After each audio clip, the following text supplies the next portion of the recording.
San Diego, California, the kind of city where the sun always seems to shine, the palm trees sway lazily, and the ocean breeze makes even the hardest days feel light. In a quiet suburban neighborhood lined with manicured lawns and pastel houses, stood the home of the Harrington family, a picture of what most people called the American dream. Daniel Harrington was the kind of man people trusted the moment they met him. In his early 40s, tall and effortlessly charming, he built his real estate business from the ground up. Clients said he could sell a house with nothing but a smile and a handshake. Neighbors described him as generous. The man who sponsored the local youth baseball team, donated to community events, and showed up to help when someone's roof leaked after a storm. To them, Daniel wasn't just successful, he was a good man. His wife, Laura Harrington, 38, embodied grace. She'd been through one failed marriage, but had rebuilt her life with calm determination. Friends said her kindness was the glue that held everything together, not just in her home, but in their small community. She volunteered at animal shelters, organized bake sales, and always made time to check on the elderly couple down the street. People admired her not just for her composure, but for the warmth she carried in her eyes, a quiet, steady strength. Then there was Chloe Morgan, Laura's daughter from her previous marriage. At 18, Chloe was full of life and plans for the future. Smart, funny, and a little shy, the kind of girl teachers adored and neighbors watched grow up with affection. She loved animals and dreamed of becoming a veterinarian. To everyone, the Harringtons looked like a blended family that had done it right. Love, laughter, and stability under one roof. Their home reflected that same image of perfection. White shutters framed the windows, roses lined the walkway, and laughter often spilled out through the open patio doors during family barbecues. On weekends, Laura made pancakes while Daniel teased Chloe about college applications. They'd watch old movies in the living room, wrapped in blankets, a cozy trio framed by the soft glow of their fireplace. On social media, their photos told a story of harmony. Sunsets by the beach, dinners downtown, family vacations to Lake Tahoe. Comments filled with admiration, couple goals, beautiful family, you two are perfect together. But like every carefully framed picture, the truth lay outside the borders of what people could see. Sometimes, when the camera wasn't on, Laura noticed Daniel's gaze linger a second too long when Chloe walked into the room. Sometimes he found reasons to compliment her new haircut, her college essay, her smile. Laura brushed it off as fatherly affection. She wanted to believe that. She needed to believe that. For Chloe, those moments were confusing. Daniel had been her stepfather since she was 13, protective, patient, always ready to listen. But lately, the air between them felt different. He made her feel seen in a way she hadn't experienced before, not just as a daughter, but as someone special. It was a warmth that felt safe until it wasn't. Still, no one said anything. To outsiders, nothing had changed. To insiders, the silence itself had become a secret language. In early 2012, Daniel closed one of his biggest real estate deals yet. The Harringtons hosted a celebration dinner at home. Friends, champagne, laughter filling the air. Laura raised her glass and said, "To my husband, the man who makes everything possible." Daniel smiled, but for a brief moment his eyes drifted, not toward Laura, but toward Chloe, who sat quietly at the end of the table. It lasted less than a heartbeat, but it was enough to fracture something invisible. They were still the family everyone envied, until the morning the police tape wrapped around their perfect home and the sound of sirens drowned out the California sun. Because perfection, as the neighbors would soon learn, was only ever a mask. And behind that mask, something dark had already begun to rot. It was a Tuesday morning in August 2012, the kind of morning that looked ordinary from the outside. The sun stretched lazily across the Harrington street, sprinklers hissed softly over trimmed lawns, and neighbors wheeled out trash bins for pickup. Nothing suggested that inside the two-story house at the corner of Seaside Drive, a nightmare had already unfolded. Daniel Harrington's assistant, Mark Riley, had been trying to reach him since 7 a.m. They were supposed to finalize paperwork for a multi-million-dollar development deal that day, a deal Daniel had been excited about for weeks. But every call went straight to voicemail. No text reply. No on my way message. For a man known for punctuality, that silence was deeply out of character. By 9:15, Mark decided to drive over. He'd done it before when Daniel overslept after late-night meetings. As he turned into the driveway, the first thing that struck him was how still the house seemed. The blinds were half closed, the morning paper still on the porch, and, most concerning of all, the garage door hung slightly open. Daniel was meticulous about details. He never left things half done. Mark's got twisted. He parked, stepped out, and called out, "Daniel." His voice bounced off the empty driveway. No answer. The closer he got, the more wrong everything felt. Broken glass glittered near the garage entrance, small, jagged pieces that caught the sunlight. His heart began to pound. "Daniel, you home?" Still nothing.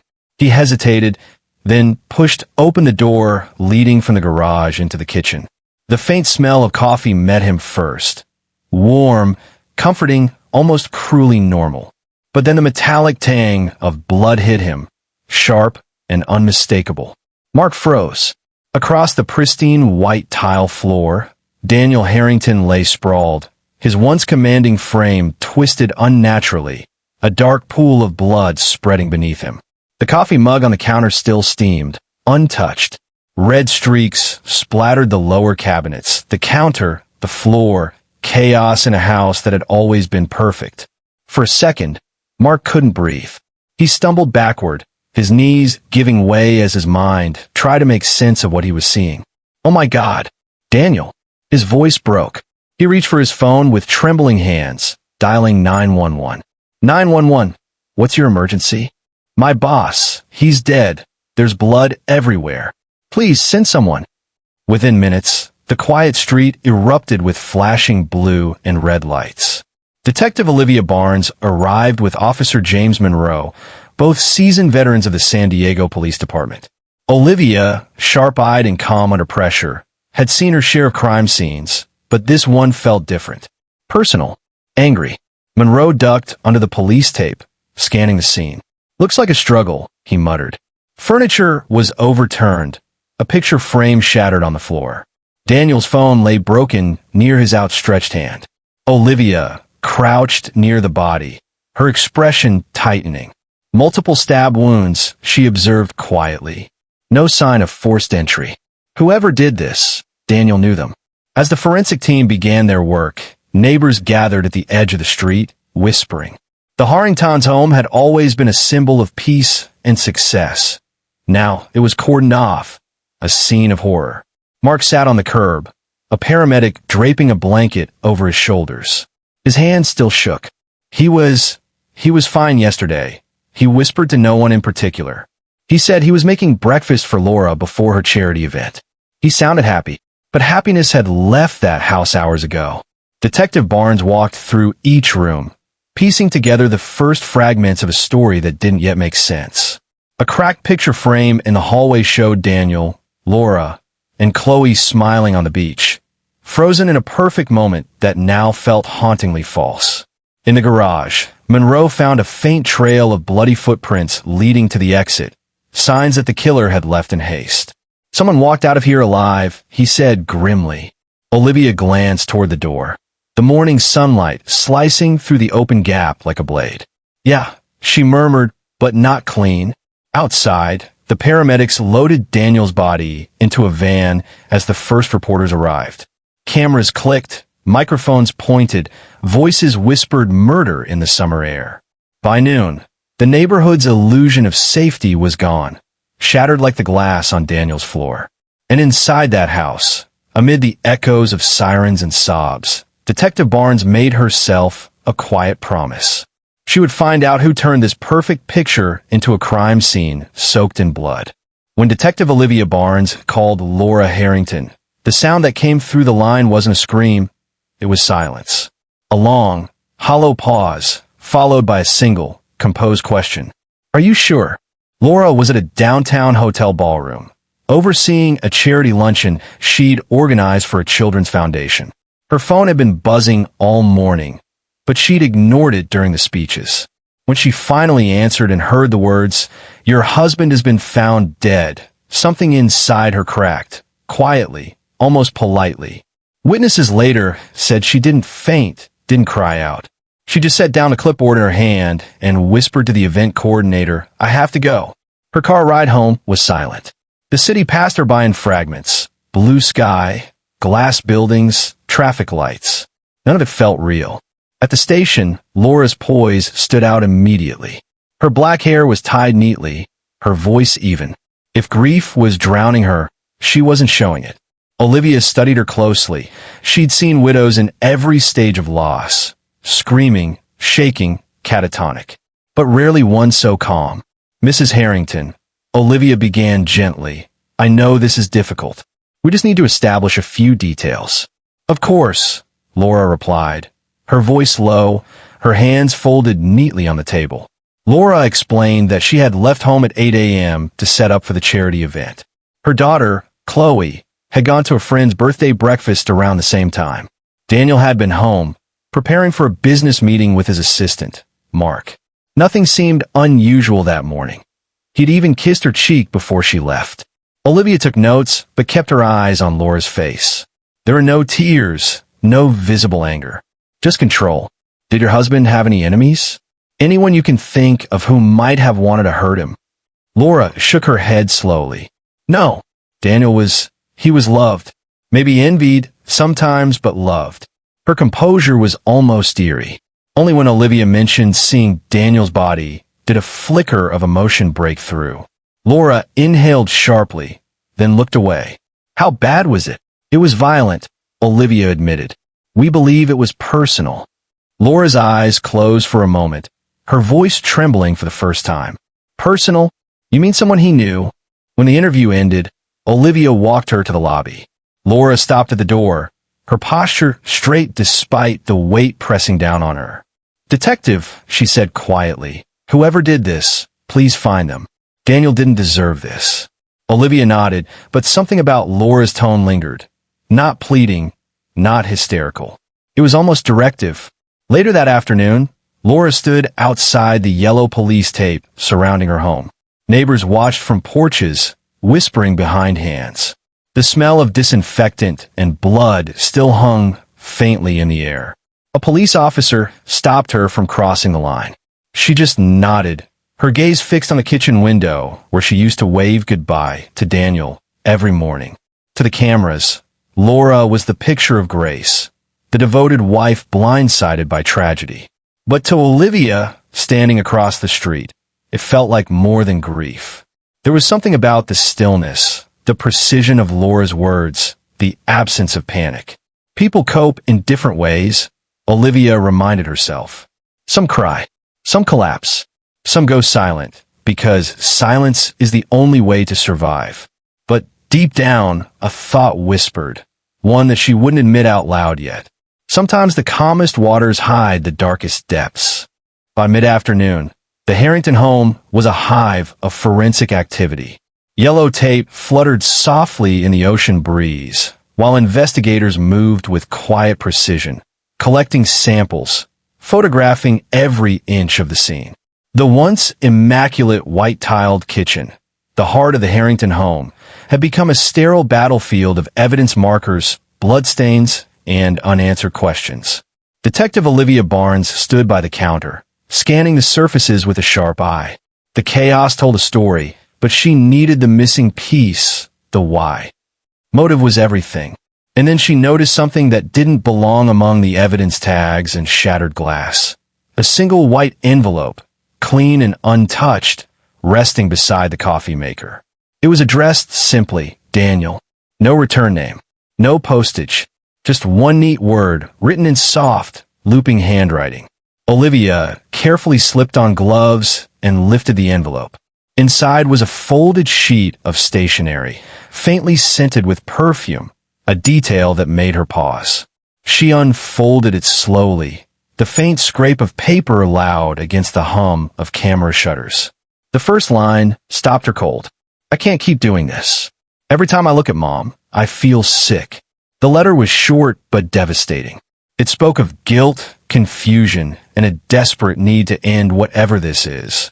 The signature at the bottom, written in delicate cursive, read Chloe. For a long moment, the room seemed to still. The crime scene tech glanced up, sensing the shift in energy. Olivia reread the note, her pulse steady but her mind racing. Mom, this was from the daughter. And if Chloe was writing about something she couldn't keep doing, then the boundaries of this family had been shattered long before blood stained the floor. She sealed the note into an evidence bag and turned to Officer James Monroe, who was dusting the nearby counter for prints. Get this to the lab immediately, she said. I want fingerprint and handwriting analysis within the hour. What's in it? Monroe asked, his brow furrowing. A motive, Olivia replied quietly. Or something close to it. By evening, the lab confirmed it. The fingerprints on the letter matched Chloe Morgan. The next morning, Olivia called Chloe back to the station for another interview. The girl looked pale and fragile, her hands twisting in her lap as she sat across from the detective. She hadn't slept. It was clear in the red rims of her eyes. Chloe, Olivia began softly, sliding the evidence bag across the table. We found this at your house. It's addressed to your stepfather. Do you recognize it? Chloe's eyes widened. Her lips parted, but no words came out. Tears welled before she even nodded. Yes, she whispered. Can you tell me what it's about? It's my fault, she said, her voice cracking. I wrote that a few days ago. I wanted it to stop. I couldn't live with the guilt anymore. Stop what, Chloe? Olivia pressed gently. Chloe's shoulders trembled. She looked down at her hands, as if ashamed to exist. I loved him, she said finally. Or at least I thought I did. Her words fell like stones into the silence. Olivia felt the weight of them settle deep in the room. Chloe continued, haltingly, describing how Daniel had grown closer to her over the past year, how compliments turned into touches, how the line between fatherly affection and something darker blurred until she didn't recognize it anymore. He said it wasn't wrong, Chloe sobbed. He said love is love. But I knew it was. I just didn't know how to stop. Olivia's face remained composed, but her heart sank. She'd seen betrayal in many forms, but this, a father figure crossing the line with a girl he'd helped raise, was a different kind of cruelty. Did your mother know? Olivia asked. Chloe shook her head. No, she would have hated me. I thought ending it would fix everything. Olivia sat back, processing it all. The letter, the murder, the timing. Chloe had written that note days before Daniel's death. Someone had ended the affair, and within hours, Daniel had been stabbed to death in his kitchen. It wasn't just a family secret anymore. It was a trigger. As Chloe left the room, escorted by an officer, Olivia stared down at the envelope again. The neat handwriting, the scent of perfume, the confession between the lines. It wasn't just a note. It was the heartbeat of the crime. She looked at Monroe and said quietly, this wasn't a random killing. It was a reckoning, and it started with this letter. When Detective Olivia Barnes called Laura Harrington back to the precinct, she didn't tell her why. Experience had taught her that certain truths were best delivered face to face, especially ones that had the power to destroy what little peace remained. Laura arrived in a simple black dress, her face drawn but composed. The kind of composure that comes from years of keeping everything in order, the home, the appearances, the emotions. She sat down across from Olivia, folding her hands tightly in her lap. Mrs. Harrington, Olivia began carefully, we found something at your home. A letter addressed to your husband. It was written by your daughter. Laura's head lifted slightly, her expression confused. Chloe? What kind of letter? Olivia hesitated before sliding the evidence bag across the table. Inside, the neat handwriting seemed almost innocent against the sterile plastic. You might want to read it yourself, Olivia said quietly. Laura stared at it for a long moment before pulling the paper out. As her eyes moved across the words, I can't keep doing this. I feel sick every time I look at Mom. Her face changed. The blood drained from her cheeks. Her lips parted, trembling. For several seconds, she didn't breathe. No, she whispered. No, that's not. She stopped herself, her voice breaking. That's not possible. Olivia said nothing. She'd seen this kind of devastation before. The moment when illusion meets truth. Laura's fingers crumpled the edge of the page. He loved her like his own daughter, she said, shaking her head. He raised her. Your daughter confirmed the relationship, Olivia said softly. She said it started after her 18th birthday. The words landed like a blade. Laura covered her face with her hands, a muffled sob escaping through her fingers. My God, she gasped. He betrayed me, and she... Her voice caught. Rage began to seep through the grief. That bastard. I gave him everything, everything. And her? She was my baby. She slammed her hand against the table, tears streaming down her cheeks. How could she do this to me? Olivia waited, letting her cry. It wasn't just mourning. It was the collapse of her entire identity. When Laura finally spoke again, her tone was quieter, steadier, but filled with something darker. You want to know if I killed him, don't you? Olivia's pen paused. We have to ask everyone the same questions. Laura gave a bitter laugh. If I had known, maybe I would have. Then her expression softened, almost pleading. But I didn't. I was at that event all morning. You can ask anyone, the hotel staff, the charity board. I didn't even know he was dead until you called. Olivia nodded slowly. We verified your alibi. You're not a suspect, Mrs. Harrington. For a long while, neither woman spoke. The hum of the air conditioner was the only sound between them. Finally, Laura looked up, her eyes red but clear. You know what's funny, detective? She said with a sad smile. People think betrayal comes from strangers. But it doesn't. It comes from the people you tuck into bed at night. The ones you feed, protect, and trust. When she left the station, the late afternoon sun cast long shadows across the pavement. She didn't look back at Olivia or at the building. Inside the interview room, the letters still lay on the table, a small piece of paper that had managed to destroy an entire family. And for the first time since Daniel Harrington's death, Detective Barnes began to wonder, in this story of love and deceit, who was truly the victim, and who was simply the last one left standing. Detective Olivia Barnes had seen the inside of broken families before, but few cases had fractured as completely as this one. The husband murdered, the wife betrayed, the daughter drowning in shame. Yet one name kept surfacing in the background, quiet but constant. David Morgan, Chloe's biological father. He had divorced Lori years earlier, but by all accounts, he'd remained close to his daughter. Protective, devoted, perhaps even too much so. When investigators combed through Chloe's phone records, they found something that made Olivia's pulse quicken.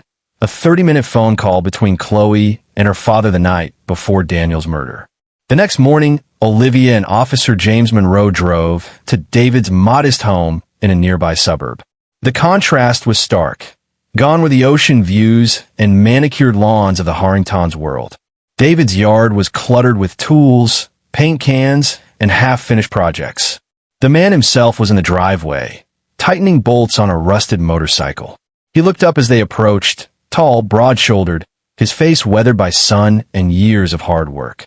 His right hand was wrapped in a thick bandage. David Morgan? Olivia called. Yeah, he replied, wiping sweat from his forehead. What's this about? Olivia showed her badge. We're investigating the death of Daniel Harrington. For a heartbeat, David's expression didn't change. Then his jaw tightened. He's dead. Yes. We understand you knew him. Knew him? David's voice hardened. He was sleeping in the house I used to live in, raising my daughter. I knew of him. Olivia studied him carefully. When was the last time you spoke with your daughter, Chloe? David hesitated, eyes flicking toward his bandaged hand. Yesterday. She was upset. I tried to calm her down. About what? Family stuff, he said curtly. Teenage drama. Nothing serious. But Olivia could feel the tension radiating off him. His words were clipped, too controlled, like a man trying to hold back a storm. She glanced at his hand. What happened there? He looked down. Cut on a piece of metal. Happens all the time. Still, something didn't add up. When she asked where he'd been the morning of the murder, David said he was home, resting that hand. But when the detectives checked with his foreman later that day, the story changed. David had told his boss he'd gone to the doctor. No appointment existed. By evening, Olivia had a search warrant. The next day, officers combed through David's garage. Amid the smell of oil and sawdust, They found what they were looking for, a kitchen knife wrapped in a rag, tucked behind a toolbox. The handle bore traces of blood. Forensics confirmed what Olivia already suspected. It was Daniel Harrington's DNA. When the results came in, David was taken into custody. At the station, he sat stone-faced across from Olivia. The calm he'd shown earlier was gone, replaced by a hollow fury. "You want me to say it?" he snapped. "Fine. I went to that house." "Why, David?" Olivia asked. "Because she told me everything," he said through clenched teeth. "My little girl, 18 years old, cried her eyes out. That bastard was sleeping with her." He slammed his fist on the table, his voice rising. "You tell me what kind of father could hear that and do nothing?" Olivia didn't flinch. "And so you killed him?" For a moment, David's breathing slowed. The fire in his eyes dimmed into something sadder, something broken. "I didn't plan to," he muttered. "I just wanted to look him in the eye. Ask him why." But when he laughed at me, when he said she wanted it too, his voice cracked. I lost it. I saw red. And then it was over. Silence filled the interrogation room. The truth had come out, but it brought no relief, only ruin. Olivia finally said, almost to herself, "This started as love. It ended as rage." As David was led away in handcuffs, his words echoed down the hallway. "He took my daughter's innocence. I took his life." Outside, the sun was setting over San Diego. The same golden light that had once warmed the Harrington home now fell cold across a family turned to ash. Even with David Morgan's confession, Detective Olivia Barnes knew the job wasn't over. Words could twist, emotions could distort, but evidence never lied. She needed the full picture, the sequence, the motive, the fury that transformed a father's heartbreak into bloodshed. The forensic report arrived 2 days later. The knife recovered from David's garage was no ordinary kitchen blade. It matched a missing set from Daniel Harrington's home. Under the handle, DNA confirmed 2 blood sources, Daniel's and David's. The cut on David's right hand was consistent with the weapon slipping mid-struggle. Crime scene reconstruction tied every thread together. The morning of the murder, Laura and Chloe had left the house around 8 a.m.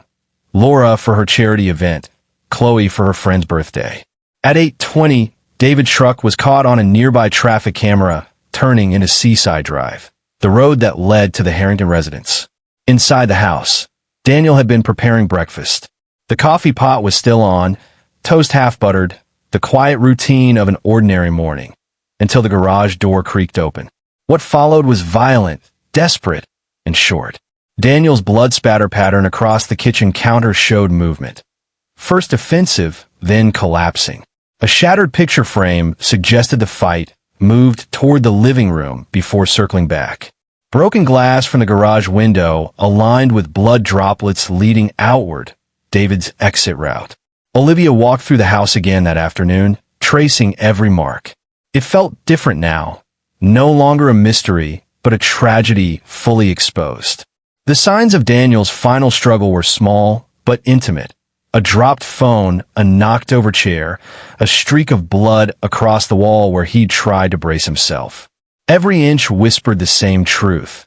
That rage had burned hotter than reason. At the lab, another layer emerged. Chloe's letter had Daniel's fingerprints on the fold, indicating he'd read it before his death. For Olivia, that was the emotional fuse. The night before, Chloe had confessed everything to her father, overwhelmed by guilt. David, consumed by protective rage, had gone to confront Daniel. A confrontation fueled by betrayal, pride, and the unbearable thought of his daughter being violated by the man who once played husband to his ex-wife. When Olivia sat down to finalize her report, she read David's recorded confession one more time. He told me she was an adult, that it wasn't wrong. He smiled when he said it. I didn't see a man, I saw a monster. And I knew I couldn't walk away. The district attorney didn't need more. The evidence was airtight, the motive clear, the timeline complete. That night, Olivia stood outside the Harrington home as the last of the evidence vans pulled away. The house was dark again, stripped of everything but silence. It wasn't victory. It never was. Because the truth didn't heal anyone. It only made the wound visible. And in this case, The wound ran through an entire family, leaving nothing but ghosts behind the walls of a house that once looked perfect. By the time David Morgan's trial began in early 2013, San Diego had already turned the Harrington tragedy into a national headline. The newspapers called it the affair that shattered a family. Every television network seemed to have a theory, and every talk show host debated whether David was a monster or a father pushed too far. The courtroom was packed on the first day. Reporters, curious locals, and even distant relatives who hadn't spoken to Laura in years. The air felt thick with judgment and grief. Laura sat in the front row, dressed in black, her face unreadable. Beside her, Chloe looked like a ghost, pale, withdrawn, her eyes fixed on the floor. When David Morgan entered in handcuffs, the room fell silent. He looked older, smaller somehow, as though the months in jail had drained everything from him except the anger still flickering in his eyes. He searched the courtroom until his gaze found Chloe. For a moment, father and daughter locked eyes. Then Chloe looked away. The prosecution's case was airtight. They presented DNA evidence, the murder weapon, the traffic footage showing David's truck near the Harrington home, and, most damning of all, his own recorded confession. Prosecutor Thomas Reed delivered his opening statement with cutting precision. This was not justice. This was vengeance. A man took the law and a life into his own hands. He described the brutal scene, the 10 stab wounds, the signs of struggle, the cold premeditation behind driving to the house after learning of the affair. Every word struck like a hammer. But the defense had its own story. Attorney Samuel Jenkins stood tall, his voice trembling just enough to sound human. David Morgan is not a killer, he said. He is a father, a man who lost control after learning his daughter had been manipulated and violated by someone he once trusted.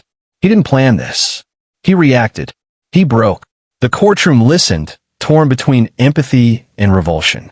When Chloe took the stand, the silence deepened. Her voice was fragile, quivering as she recounted the night before the murder. How she'd called her father, sobbing, confessing everything. I told him I made a mistake, she said, wiping her tears. I told him I wanted it to stop. He kept saying, "You my little girl. He'll pay for this." I thought he meant legally. I never thought. Her words trailed off as her body shook. Laura reached out to steady her, her own eyes red but dry. For the first time, mother and daughter shared something other than guilt, grief. It was Laura's turn. Her testimony was controlled, poised, but her voice carried the exhaustion of someone who had cried too long to still have tears left. Daniel wasn't the man I thought he was, she said softly. But David, I never imagined he'd do this. He didn't just kill Daniel, he destroyed everything we ever had left. The defense called David to the stand on the final day. His hands trembled as he spoke, his voice thick with regret. I didn't go there to kill him. I want to talk. But when I saw his face, the way he smirked when I asked about my daughter, I lost control. I didn't think. I just couldn't stop. The closing arguments were a clash between justice and mercy. Reed demanded accountability. Every father feels rage, but not every father becomes a murderer. Jenkins pleaded for understanding. We all have a breaking point. After 2 days of deliberation, the jury returned. The verdict, guilty of second-degree murder. As the judge read the sentence, 25 years to life, a sob broke from Chloe's throat. Laura clutched her hand, but didn't speak. David closed his eyes, his shoulders sagging as though the air had left his body. When the guards led him away, Chloe whispered, "I'm sorry, Dad," her voice barely audible. He turned once, managing a small, broken smile. "Me too." The gavel struck, sealing the fate of 3 lives in one echo. Outside, the cameras flashed as the Harrington women walked past reporters, their faces pale under the California sun. The crowd shouted questions, but neither answered. Because some stories end not with closure, but with the hollow silence of too much truth and too little left to save. The verdict didn't bring peace. It never does. It only brought quiet, the kind that settles over broken families when the shouting is done and the truth has taken everything it wanted. After the trial, Laura Harrington sold the family home on Seaside Drive. The white shutters and rose-lined walkway that once symbolized perfection became unbearable reminders of deceit. She moved north to Monterey, taking nothing but a few photos and her daughter's childhood keepsakes. She never remarried.